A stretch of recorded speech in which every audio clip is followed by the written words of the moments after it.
I'm a fitness manager for a company here called Great Life.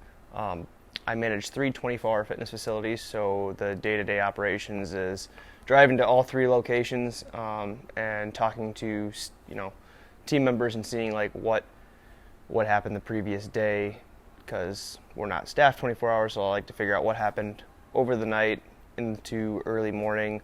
Might be some supplies, something might need to be fixed. I have meetings with the trainers to kind of see how they're doing with personal training, if they're going towards their goals, if they're struggling towards their goals as far as like fitness and what they're trying to do, how I can help them get to where they want to be. And then I'll go to our corporate location, pick up some supplies, have a couple meetings over there, go back and kind of do the same thing in the afternoon with the afternoon group that I have. And that's just a every single day type of thing. So it keeps me plenty busy. I also do some nutrition stuff with the company as well.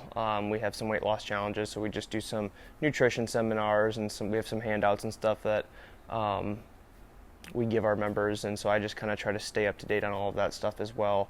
And with 24-hour gyms, there's just a lot of things that go on that just keep you busy. Sometimes I'll go in on some weekends and stuff like that just to, something may have broke, heat might have went out, or AC could have went out in the middle of the summer, and you got to, go get that fixed because it's like 80, 85 degrees in the gym. And so it's just a busy schedule, but I love it. Let's talk about the balance now between bodybuilding and lifestyle, and then you can kind of go into saying a lot of people don't think that what you did last time was really good with the whole. A lot of people think that natural or pro bodybuilders just do bodybuilding, and then talk about the balance and how it's very common for people to have real jobs besides just bodybuilding. Yeah. And then maybe you could talk about the illusion of like Instagram as well, just to. Yeah. With being busy with managing three gyms and doing natural bodybuilding, things can be even more hectic.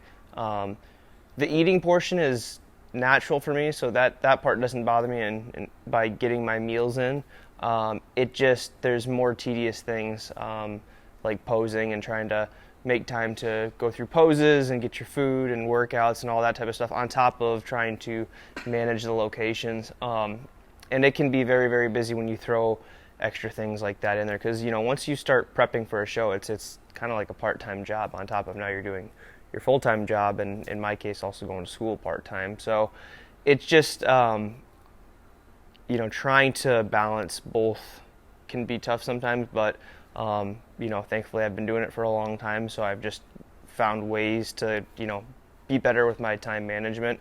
And I think people, when they turn pro in bodybuilding or whatever, they just feel like all of the sponsorships and all of these things are going to come in, and they're going to be traveling the world and all that type of stuff. And that's honestly, whether it's, you're becoming a natural pro or whatever,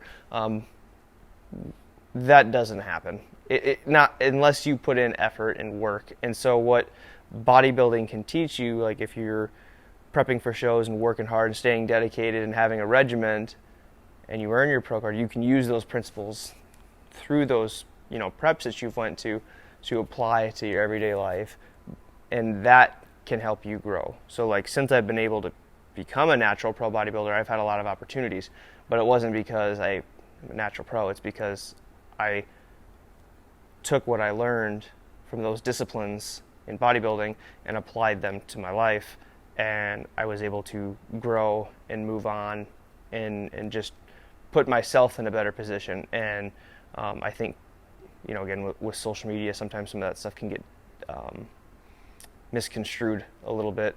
And so it's awesome, if someone wants to become a professional natural bodybuilder. But, when you wake up that next morning after getting a pro card, it's not like you've got phone calls with sponsors. You have to put yourself out there. That's where the social media side kicks in. You have to put yourself out there, because that's the easiest way to reach a lot of people. And even then, there's millions of people trying to do what you're trying to do. So what makes you different, that's where you have to figure out what your what are you trying to, really strive and go for? And so for me, it's trying to help people with fitness and nutrition. So that's why I wanted to, be somewhere where I'm able to do that. So. Good. Anything else you want to talk about? Okay. Well, good. Cool.